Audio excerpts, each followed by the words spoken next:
Good day and welcome to Behind the Wickets, brought to you by Group Editors, where we discuss the innings and outs of everything happening in the cricket world. I'm Jacques du Toit, and with me is Albertus Kennedy, the CEO of cricket in the SWD, to tell us about what's happening. Albertus, Gardenwood Badgers, they let us down a bit in the beginning, but now they're standing on 3 wins in a row. Can you tell us a bit more about the past matches and what happened over there? Yeah, thank you very much, Jacques. It's great to be in the studio, and there's nothing that's better than to talk about winning. As you correctly said, we had a tough start in the Cricket South Africa Division 2 knockout competition, where the first match was a rain-out, and then we lost 2 consecutive matches. But last week on Wednesday, we made a massive U-turn in our campaign. We first defeated the Tuskers, and then on Saturday we travelled to East London, where we were up against the Eastern Cape and Yati. It was a comprehensive victory for the men in green. Then Yati batted first, and we did really well to restrict them to 114 for 9 in their allotted 20 overs. There was some very good bowling from Thomas Carver, who picked up 3 for 16. Thomas is currently also contracted with MI Cape Town in the SA20 competition, and he's currently also the leading wicket taker in this competition. So he bowled exceptionally well, and he received very good support from his co-bowlers. And thereafter we chased down the target quite easily in 15.5 overs. There was a very good partnership for the third wicket between George van Heerden and Carl Jacobs.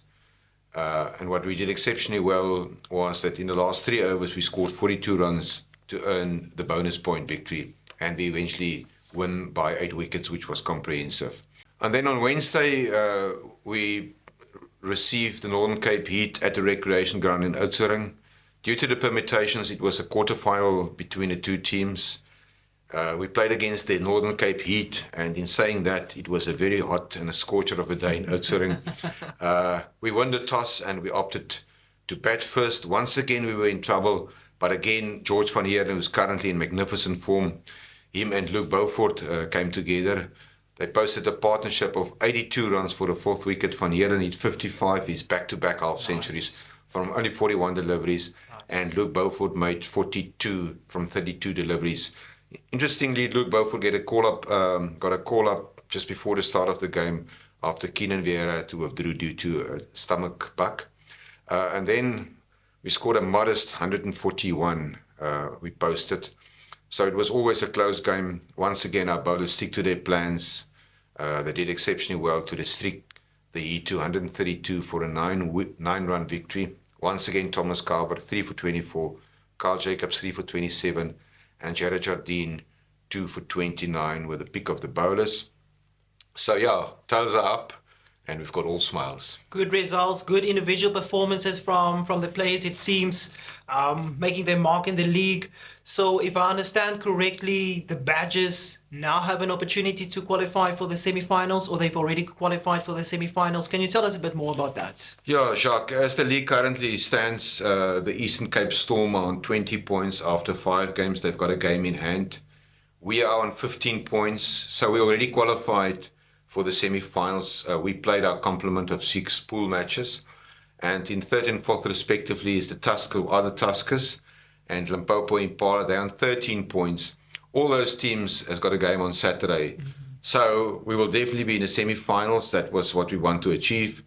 But dependent on what's the outcome of Saturday's last round of matches, we've still got a chance to play a home semi-final next week. So we hope thumbs. We will look obviously what's happening in Kimberley and what's happening in Benoni. So Albertus, the quarterfinals for the Southwestern District Cricket T20 competition will take place on Saturday. Who are the teams that qualified, and what can we expect from the matches? Yeah, obviously 8 teams qualify, as you correctly say, for the quarterfinal rounds that will take place tomorrow. I already last week mentioned that the SWD Under-19s was a surprise package. So they will travelling to Knysna, where they will play Knysna Cavaliers. Then the defending champions, Pakkelsdorp United, they will be at home here in George against Harlequins Forces.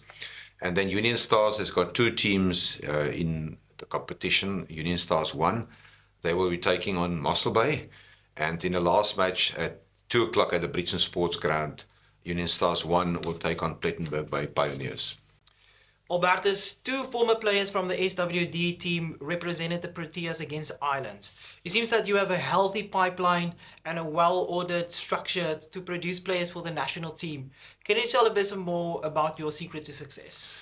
Yeah, look, it's not only the professional team that matters. Our pipeline and specifically our youth and development programs are very important. It's an important strategic objective also.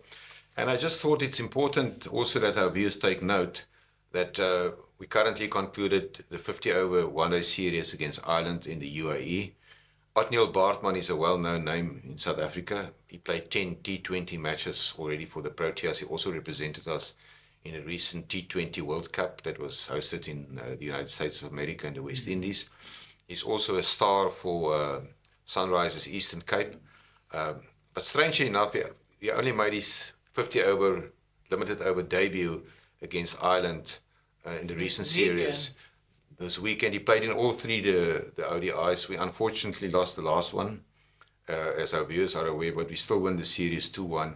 So he made his debut and he bagged 4 wickets in the series. And interestingly enough, Tristan Stubbs, who scored a century and a match-winning century in the second ODI, is also from this region. He was schooled at Knysna Primary School before he moved to Port Elizabeth or Gqeberha, where he finished school at Grey High. So he's also a product of us, and we're very proud on both of those two players. They did us a lot of pride the way that they perform. And in fact, Tristan's family is still living in Knysna, and Othniel's family, he's got a family in Oudtshoorn. Nice. So it's great to see players emerging through the pipeline and doing themselves proud on the international stage. From the sound of it, the future of cricket, at least in SWD, is secure. And we're looking forward to getting a lot of new players for the South African team. So moving on again, this coming weekend is also a big weekend for the Garden Route Badgers, the women's team. What can you tell us about those matches? Yeah, thank you very much. I already mentioned last week that we've got 2 players currently in a national setup, Andre Derksen and Mika de Ridder. I will come to that later. Hollywood Bets jumped in as a sponsor, or came on board as a sponsor for our professional women's competition. There are 6 teams in that competition, of which the Garden Route Badgers are one of the 6. Nice. So we will start our campaign on Saturday tomorrow. The 50-over competition is calling a Pro 50. We play the Hollywood Bets Dolphins at the recreation ground starting at 10 o'clock. And then on Sunday is the T20 fixture again, the same opposition. We're looking forward to that. We did exceptionally well last year in the competition. We've got some new names besides the household names, Michaela Andrews and Janae Winster. They represented the national emerging team at various occasions. They are 2 well-settled players. And then we've also got the players of the likes of Nadine Moodley, who's an international player, previous international player from KwaZulu-Natal, who's now in our midst. Nicolene Janssen van Rensburg is from the Titans. She will captain the team. We're looking forward to her performance. There's Jana Nel from Eastern Province. And we've also got all our local players. So we're really looking forward to this weekend. It's important for us to stay in the top division to be successful this weekend against the Dolphins. Those matches also will be covered on the Pitch Vision streaming platform. Sounds like a lot of pressure, but it also sounds like they will be able to handle it.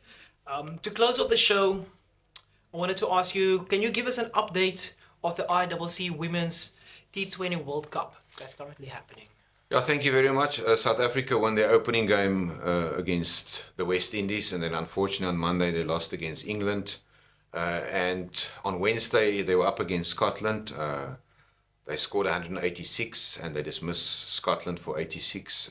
Nkululeko Mhlaba was instrumental in that win. So they won by 80 runs. And in fact, today they will take on Saturday, they will take on Bangladesh in another pool match. So we're looking forward to their progression. They are settled for a place in the semi-finals. Okay, Albertus, thank you for giving us an update on what's happening in the world of cricket. That's a lot that's happening. I want to say thank you to all the viewers for joining us here on Behind the Wickets, brought to you by Group Editors. I'm Jacques du Toit, and we're closing this off with Albertus. Thank you so much for coming. Thanks for your time. Stay well.